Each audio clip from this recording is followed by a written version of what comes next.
Herzlich willkommen bei Rubber Duck Shooting. Wir zeigen euch heute, welches Equipment wir zum Bogenschießen nutzen. Hierfür sind wir im Irenental, das ist ein Bogenparcours im Wiener Wald, und da werdet ihr auch etwas die Ziele sehen und wie wir schießen. Viel Spaß!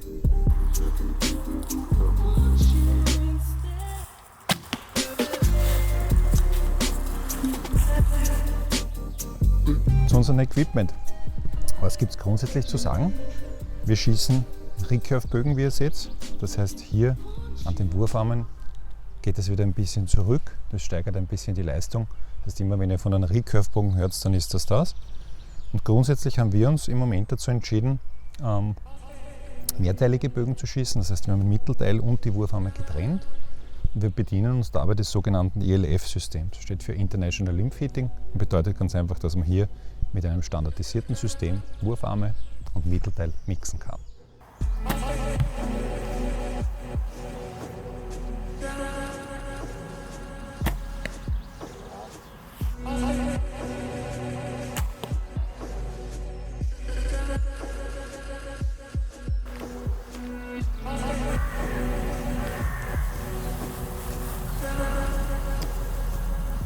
Ja, wie gesagt, Recurve von der Länge her, nachdem ich ein bisschen ein längerer Lulotsch bin. Ich habe einen 64 Zoll Bogen in Summe, stehend aus einem 19 Zoll Mittelteil und Large Wurfarm.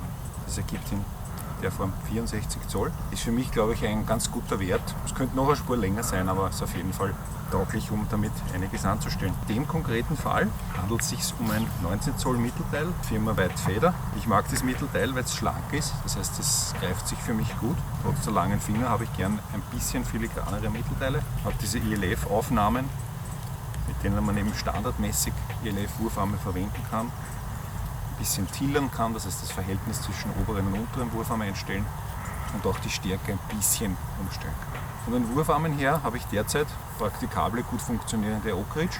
In dem Fall sind es 35 Zoll gerechnet auf 19 Pfund Wurfarme. Bei meinem Auszug in Summe, also Summe aus Auszug und in Verbindung mit dem Mittelteil, ergeben sich bei mir 41, 42 Pfund. Was bei mir an der Grenze dessen ist, was ich derzeit mit guter Form ziehe. Aber eben, ich arbeite jetzt fast seit einem Jahr ein bisschen noch darauf hin. Ich glaube, die Resultate von der Zielgenauigkeit werden noch ein bisschen besser, wäre der Bogen ein bisschen schwächer. Ich bemühe mich aber eben, mit dem Bogen momentan gut zu schießen, weil es mir nicht unbedingt auf den Punktewert ankommt.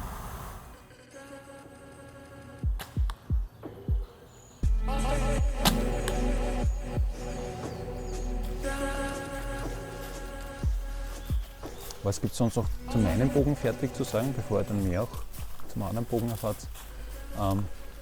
Es ist eine Fastflight-Szene drauf, die gibt es in allen unterschiedlichen Ausprägungen. Eine ganz normale, die ein bisschen auch die Leistung natürlich steigert, dafür eine Spur unruhiger ist und eine Spur lauter.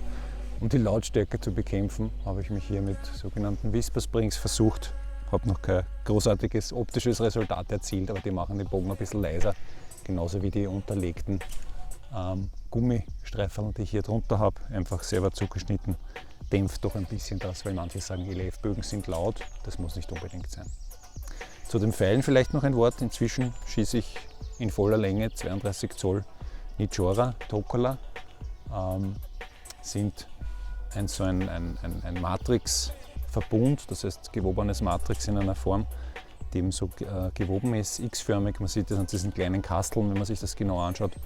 Ist ein bisschen ein schwerer Pfeil, ist nicht so mega leicht wie die, mit denen ich begonnen habe. Begonnen habe ich eben mit Pfeilen vom Bogensport Fleck. Das sind ganz leichtes Carbon. Wie gesagt, wenn es um Geschwindigkeit geht, sind die sicherlich top dabei. Sind Skill on Edge in 600er Spine. Diese ursprünglich sowohl mit einer 85er und mit einer 100er Spitze geschossen. Und im Moment versuche ich mich eben seit einiger Zeit mit den Nichora, habe inzwischen auch Protektorenringe drauf, in der Hoffnung, ein bisschen einen stabileren Pfeil zu haben.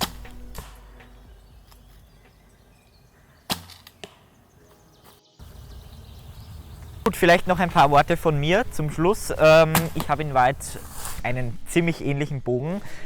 Einzige Unterschiede, die Wurfarme sind natürlich ein bisschen leichter, beziehungsweise haben ein bisschen weniger Zugkraft mit 25 Pfund. Das Mittelstück hier in Weiß gefällt mir persönlich wesentlich besser, auch also in Holzoptik, wie gesagt, passend zu den Pfeilen. Die haben einen Spine-Wert von 800 und sind auf diesem recht schlicht gehaltenen Bogenköcher befestigt. Infos zu allen Teilen, die wir haben, findet ihr natürlich unten in der Videobeschreibung. Wir hoffen, euch hat das heutige Video gefallen. Wenn ja, könnt ihr uns das mit einem Like oder einem Abo zeigen. Das würde uns natürlich sehr freuen und bringt auch euch was, denn ihr bekommt eine Benachrichtigung, wenn wir ein neues Video hochgeladen haben. Wenn ihr Fragen oder Anliegen oder irgendetwas habt, was ihr mit uns teilen möchtet, könnt ihr das sehr gerne in den Kommentaren machen, denn all das hilft uns auch weiter. Tschüss!